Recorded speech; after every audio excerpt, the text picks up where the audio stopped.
and welcome back to Citywide Bytes. I'm your host, Max Bowen, and my next guest is here to talk about the prequel to her 2021 memoir. This new book is a coming-of-age story about growing up in an adoptive family and the search for identity and belonging.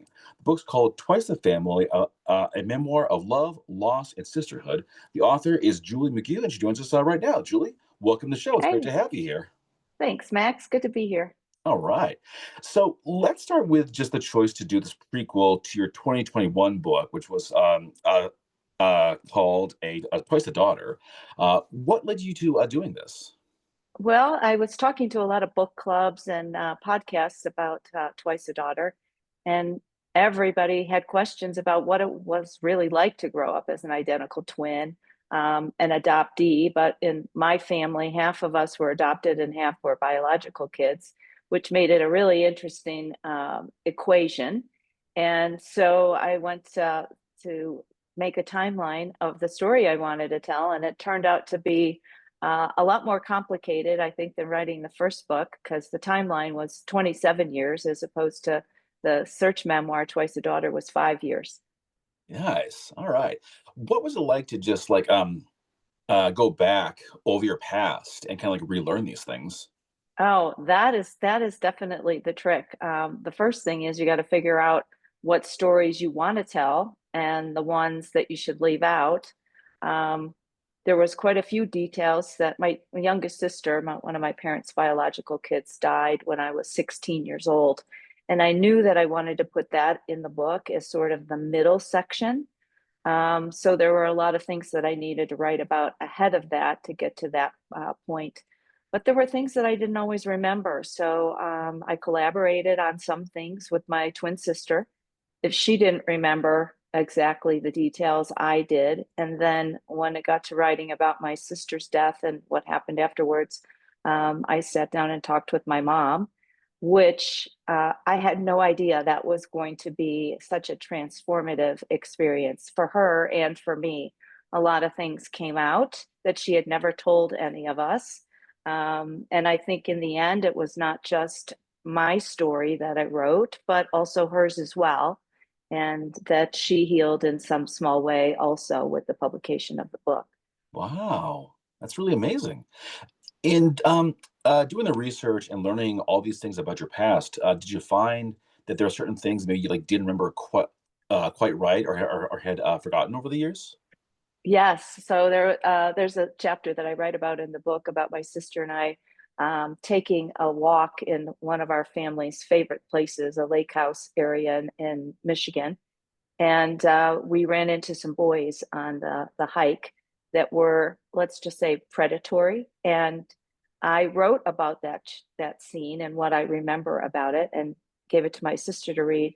She had no recall whatsoever about the whole incident, which is, it goes to that point that sometimes things are so troubling or traumatic that you block it out. I don't know why I remembered it and she didn't, but um, so basically I could write whatever I wanted because she didn't remember what happened. Just say, trust me, sis. Yeah, This is exactly what happened. exactly. Yeah. Okay.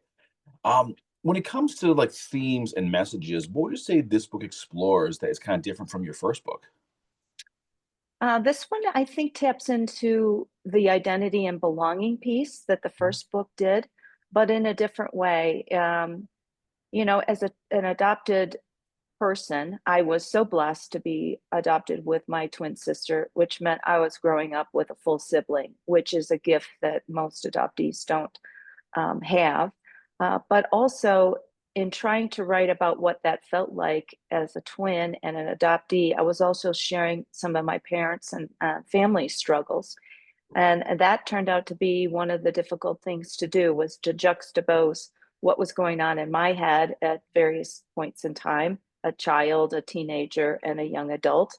Um, and finding that right balance and that right voice between my story and my family story was one of the difficult challenges. Okay. I want to talk a little more about growing up in an adoptive family with your twin sister, because I know that for some kids, when they're adopted, it can be kind of a challenge to just mesh with this new family. Having your twin sister, how did that change things? Um, I don't know what it's like to not be a twin, but it's like living with your best friend. You're going to have fights. You're going to have disagreements, but you're going to have a lot of things in common. And we shared a room. We would go to our room every night after dinner and whisper about all the silly things that were going on in our friend group or our family or whatever. And it was very bonding, and also very bonding when my sister died when we were teenagers. That we had that shared experience, and also the resolve that we needed to help our family get through that. My mom was very debilitated by grief. And as the oldest, we stepped up to help out in the family and kind of steer us out of it in one way. Wow. How was that? I mean, that sounds probably a stupid question, but like losing your sister, I mean, how did you kind of get, especially at that like young age, how did you get through that? Well, and back in the day, there wasn't a lot of talk therapy, right? You didn't go Right. to family counseling. Basically, you were just kind of expected to get up in the morning, put your feet on the floor, and go to school and do your chores. But watching my parents, I think, went through going through that experience. A lot of parents or couples don't make it through the loss of a child. They were very deeply convicted of with family values, but also their relationship, and church and faith had a lot to do with them getting through it. We prayed at every meal, and I think their commitment to the family and steering us through that tough point was very honorable, but also something that I draw on now as a parent and a grandparent. Um, how do you apply the things that like you've learned growing up in this family to your own family? Well, I lost my husband about 3 years ago, and in dealing with that, I chose to try a different way to parent my kids. I tried to be very present for them, for their grief as well as my own. My mom was very absent when we experienced the loss of my sister, and I think that that played a role in how I steered my own family through this big loss. Okay.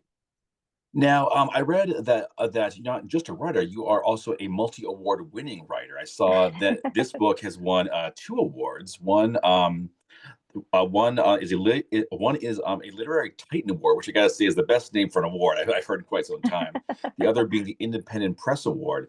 How do you think that kind of changes you, like as a writer, knowing that your stuff is not just being read, but being like recognized in this way? Anytime you receive award, it's an accolade from peers, but reviewers are very well-read people, and they get a lot of literature that they have to read and judge against each other. So even to get an honorable mention in a contest is a wonderful accolade. And what those awards do is it puts the book front and center in front of readers that maybe wouldn't automatically pick that, because memoir and nonfiction isn't everybody's genre of choice. So it does help quite a bit with readers finding the story. And, you always hope that there's a message in the book that resonates with somebody and helps them in some small way.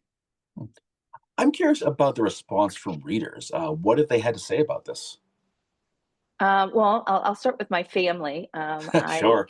I gave everybody a copy of the book before it came out, and there were a lot of family history items in there that they hadn't known about, and that's one of the things that my daughter said was, this is a book of family history, and it explains so many things about family dynamics.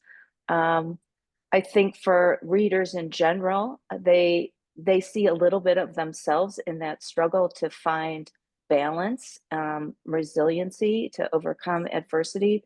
We're always learning from other people, and I think somebody said, and I can't think of who it is, that we get courage from each other, and I think that that's what writers hope to do, is to inject a little bit of courage in their readers to tackle whatever is going on in their own lives.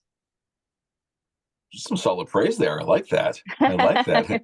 Now, are you the type of writer who like loves to read reviews, or are you more like, well, let's just take a look at this thing and see what happens? No, I don't check reviews very often. I love getting them. I really love talking to book clubs and podcasts. I spoke to a book club the other night. Actually, it was my daughter's book club. And to talk to younger readers, they had really excellent questions. And I think that connecting individually is, you can answer questions about your experience, but discussion comes up that is very moving for everybody that's listening. So those are my preferences.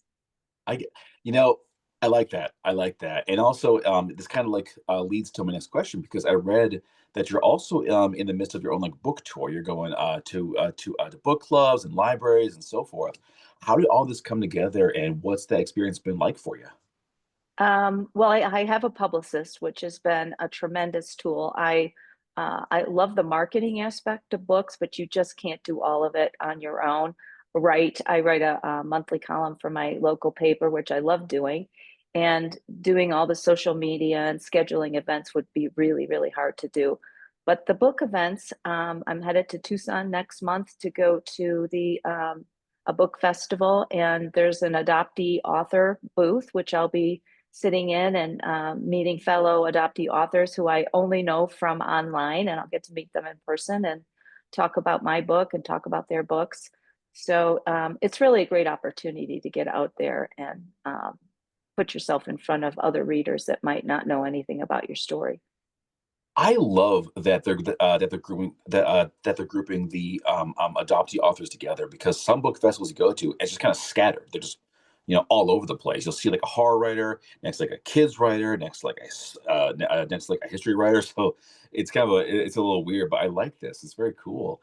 Um, Yeah, I don't know if you know about who Ann Fessler is. She's kind of the guru in adoption writing. She wrote the book, The Girls That Went Away, and it's this chronicle about women, birth mothers back in the 50s and 60s who literally went away, had their child, and came back and were expected to operate as if nothing happened. So she's going to be there, and I'm gonna get to sit next to her and meet her, and I'm really excited about that. oh, is this so like this is like meeting like the top tier in this particular genre? Yeah, right, exactly. Oh, cool. And how do you do at these events? Because I know it can be a lot. You gotta just be out there like constantly just like talking up your work and meeting strangers. How are you at that? Well, I love meeting other authors because we share Nice. our techniques and things that help us get our words on the page. Not You don't just sit down at the computer every day and write. You have to have something that kind of triggers you, Yeah. right? So I love sharing experiences like that with other authors. It's a power run, I'm sure I'm going to be exhausted when it's over. But there's other speakers to listen to. There's panels. I'm not participating in a panel, so that's great because I'll just get to listen and just go from one scheduled event to the next. I think you would do really well in a panel personally. Thanks. Yeah. Thanks. Um, any of these events are any of these events your like big thing? Like, do you look at the list and say, oh yeah, this one in particular, I'm gonna love. Yes, this particular one at the Yeah. Tucson Book Festival, I didn't get to participate last year for whatever reason, and so I'm really zeroed in on it. I've got a couple other events coming up, one in New Jersey. Um, Three other authors and myself are going to be presenting our books and answering questions and signing.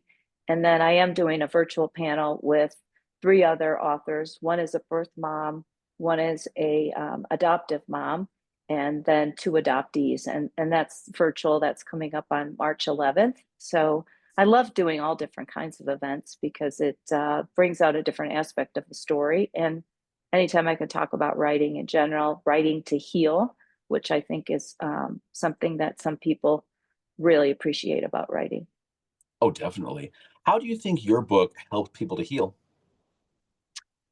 This new book, Twice the Family, touches on so many different themes, the grief and loss in my family, also the adoption piece, and also about family building.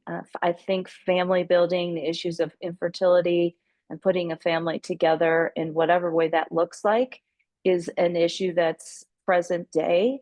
with surrogacy and IVF and the difficulty in finding children to adopt. I think it's an issue that people will experience through the book and also get a better grasp for it. I mean, not everyone can have a family, and um, it's hard to put it together, regardless of what it looks like. And, you asked about belonging earlier in your questions. And I think we're always looking for belonging. We're looking for belonging at the lunch table in middle school. We're looking for belonging as an adoptee in a family made up of adoptees and birth people. But even now, as a new widow, I'm still looking for belonging. Like my roles have changed, and I think that's similar to everybody's experience. I get you. I get you. All right.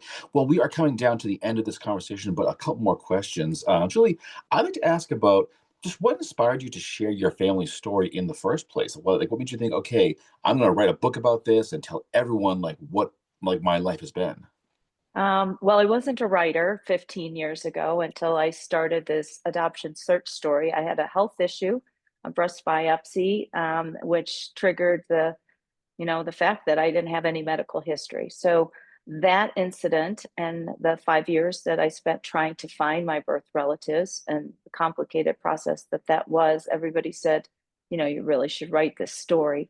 So I had to learn how to write and took a lot of classes, and it's been a really rewarding experience to have this sort of late in life adventure of being a writer. And I love to talk about how to craft memoir and how to make it better with each edit. And I like the fact that you decided to start the journey because it's never too late. I meet so many writers who start in their 50s and 60s and 70s, and to anyone out there who thinks I'm too old for this, no, you're not. Just start writing and get the story out there. Exactly. I just did a workshop for memoir at the St. Pete's Beach Library in Florida, and there was about 15 people there. They all had interesting stories that they're trying to write, and trying to teach them some of the tools that will help their story better was really rewarding for me. A beach library sounds like the perfect place for me. Sign me up for that stuff. You would have loved it. Yeah. It, it All walks of life and all ages. is the library like right like on the beach? I think it's a couple blocks from the beach, but Oh, that'd be perfect actually. Okay, yeah, that'd be great great. programming. But my age group, you get to a point in your middle age, and you have a story to tell, and it's just whether you can figure out how to tell it and which elements of your story to put in the book for people to Sure, to read. sure. And I think it's also important to mention that you took writing classes for this, and you have your publicists. So those are really important steps to people because if you don't know how to write, learn. It's not Right. hard. And the other piece of that is to be in a critique group, to Mm, read other people's writing, be able to react to it in a positive way, and have them react to your writing too. So the critique groups are also very helpful. how are you at taking feedback? If someone says, "Well, I think this chapter is not so good," you should consider just like tossing it. I wasn't really good at it in the beginning. 15 years ago, I took it personally. My Oh, feelings were hurt. sure, yeah. But then over time, you kind of step back and say, okay, I like some of what they said. I don't like all of it. And then you take the feedback that resonates with you and try to make your story better.